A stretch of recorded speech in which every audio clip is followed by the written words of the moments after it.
Okay चलो, सो agriculture देखो क्या लिखा है। In the previous chapter we have learn that there was neither growth nor equity, मतलब ना ही एग्रीकल्चर में ग्रोथ थी ना ही इक्विटी थी agriculture during the colonial rule. So at the time of independence, the land tenure system, that is a zamindari system, was characterized by intermediaries like zamindars who merely collected rent or a lagan from the actual tillers of the soil. जो खेती बाड़ी करेगा उनसे लगान लिया जाएगा पहले के टाइम पे. वो लगान मूवी में हमको सब कुछ बताया गया है.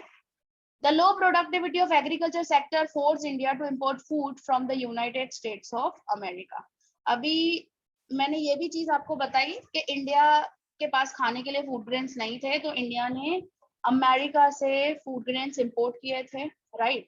So the agriculture sector accounted for the largest share of workforce with approximately 70 to 75%. So agriculture development was focused right from the first 5-year plan. पहले 5-year प्लान के अंदर ही एग्रीकल्चर में सेल्फ रिलायंस लाने की वही बात रखी गई थी, ऑब्जेक्टिव रखा गया था. ठीक है, फिर अब हम लोग देख लेते हैं फीचर्स. सो फीचर्स में क्या था?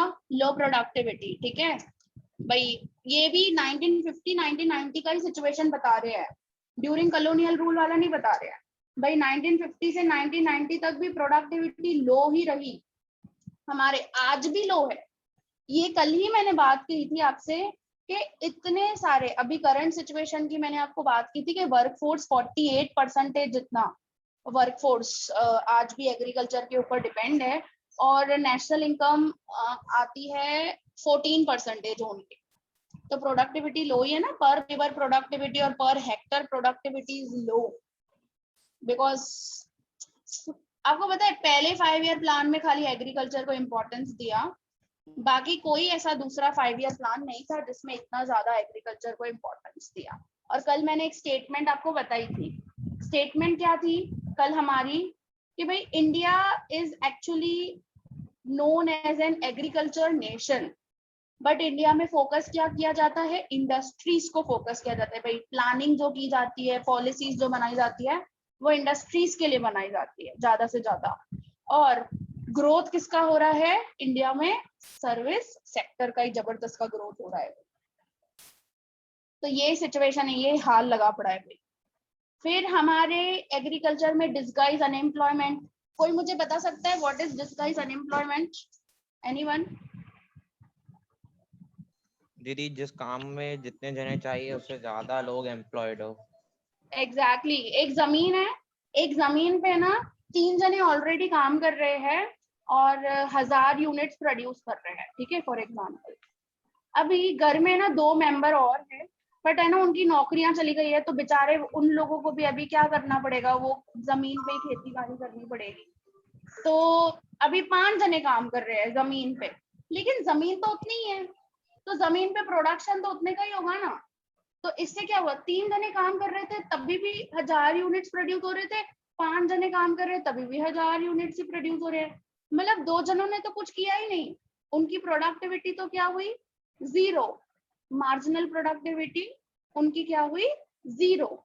सो that is considered as the disguise unemployed people.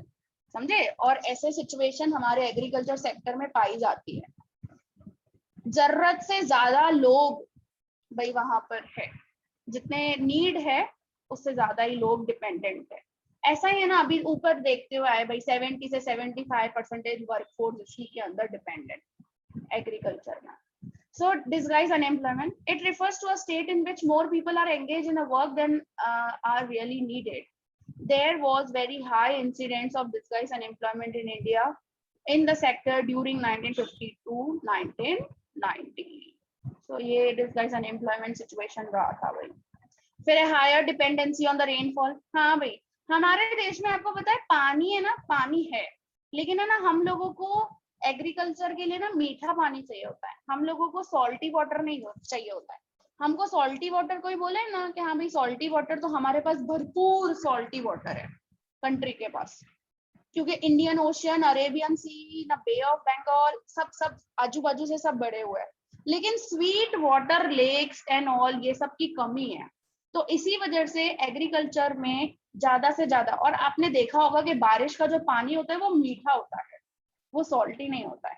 तो इस वजह से हमारा जो भी डिपेंडेंसी रहा है आज तक एग्रीकल्चर में, वो इसी वजह से रेनफॉल पे ज्यादा से ज्यादा रहा है। क्यों? क्योंकि poor agriculture techniques plus proper irrigation नहीं, राइट। सो आप लोगों ने देखा होगा कि आजकल है ना बहुत सारे डिफरेंट मेथड्स अपनाए जा रहे हैं, ड्रिप इरिगेशन मेथड्स, या फिर अगर आप इंदिरा ब्रिज पर अगर देखा हो आपने, जैसे ना ऐसे ऊपर है ना पानी के ऐसे वायर लगाते हैं, फिर ऊपर से ना ऐसे ड्रॉप ड्रॉप ड्रॉप ड्रॉप करके खाली पानी गिरता है, ताकि है ना भाई हम पानी का सही तरीके से इस्तेमाल कर सके एग्रीकल्चर इसमें फार्मिंग में, और वेस्टेज नहीं हो पानी वगैरह। तो डिफरेंट या फाउंटेन वाला आपने देखा होगा कि बीच खेत में ऐसे शावर वाला लगाया हुआ है, तो ऐसे पूरा पानी स्प्रिंकल हो रहा है पूरे खेत में, तो ऐसा मेथड भी अपनाया जाता है। There are different irrigation methods techniques nowadays available, but पहले के टाइम पे नहीं था, इस वजह से रेनफॉल पे ही डिपेंडेंसी थी। फिर है सब्सिस्टेंस फार्मिंग, प्रॉपर तरीके से जितनी होनी चाहिए उतनी हो नहीं पा रही थी, सरप्लस नहीं हो पा रही थी।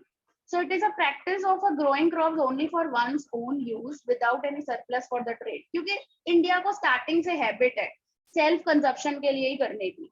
कमर्शियलाइजेशन तो ब्रिटिशर सिखा के गए, लेकिन तो भी जो फार्मर्स वगैरह थे तो भी उनको इतना ज्यादा कमर्शियलाइजेशन ट्रेडिंग करने के लिए या सरप्लस वो ग्रोथ करे, ऐसा उनमें अभी तक नहीं था, और वो सेल्फ कंजप्शन रिलेटेड जितना ही ग्रो कर पाते थे क्रॉप्स वगैरह।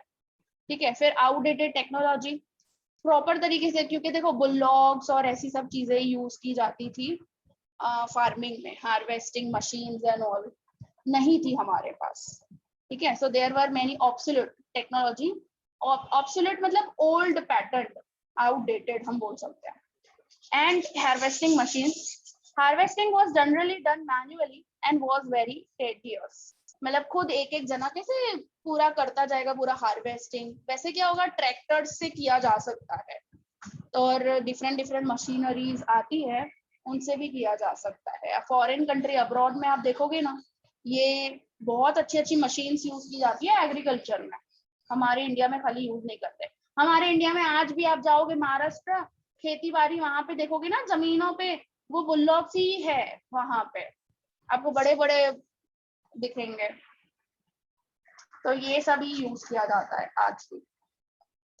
फिर है conflict between tenant and landlords, tenant मतलब जिसने जमीन को भाड़े पे खरीदा हो, और लैंडलॉर्ड मतलब जो ओनर ऑफ द लैंड हो। ठीक है, तो उनके बीच में भी क्या होता था, जैसे चलता ही रहता था कुछ ना कुछ कुछ ना कुछ, क्योंकि देखो लैंडलॉर्ड है ना एक्सप्लॉइट करने में कोई कमी नहीं छोड़ता था, और फोर्स पे फोर्स, और जो टेनेंट है ना बेचारा जिसको जमीन दी है भाड़े पे, उससे रेंट जो कलेक्ट करना है, वो तो मतलब ऐसा समझ लो कि प्रोडक्शन जितना किया उसका 70% तो बेचारे को टेनेंट को लैंड के ऊपर रेंट ही दे देना पड़ता था लैंडलॉर्ड्स को। मतलब बहुत बहुत सारे एक्चुअली कॉन्फ्लिक्ट्स थे, प्रॉब्लम्स थे, ये सब चीजें। So farmers were often a part of a critical contract that bound them to their landlords. Landlords used to extract huge amount of interest from the farmers and deprive them for their necessities. मैंने वो statement नहीं बताई थी, poor farmer born in a debt, lives in a debt and dies in a debt, वो इस वजह से ये लैंडलॉर्ड है ना बहुत दबाव डालते थे, बहुत ज्यादा ही दबाव। यहाँ इनको पैसा चाहिए होता, मतलब ये टेनेंट्स, ये छोटे फार्मर्स, और इनको पैसा चाहिए होता था ना, तभी भी बहुत मगजमारी करते थे वो ये लोग, बहुत high rate of interest and all ये सब करते थे, लोगों से कलेक्ट करते थे बेचारों से। ठीक है, सो दैट्स इट, आज मैं इतना ही कर रही हूँ। हम लोगों ने एग्रीकल्चर में प्रॉब्लम्स देखे कि कौन से प्रॉब्लम्स थे ड्यूरिंग 1950 टू 1990। अब कल हम लोग ये पढ़ेंगे policies for the growth of agriculture. Growth of agriculture के लिए ड्यूरिंग 1950 से 1990 तक कौन सी पॉलिसीज बनाई गई थी इंडिया में। ठीक है, ओके। Yes ma'am.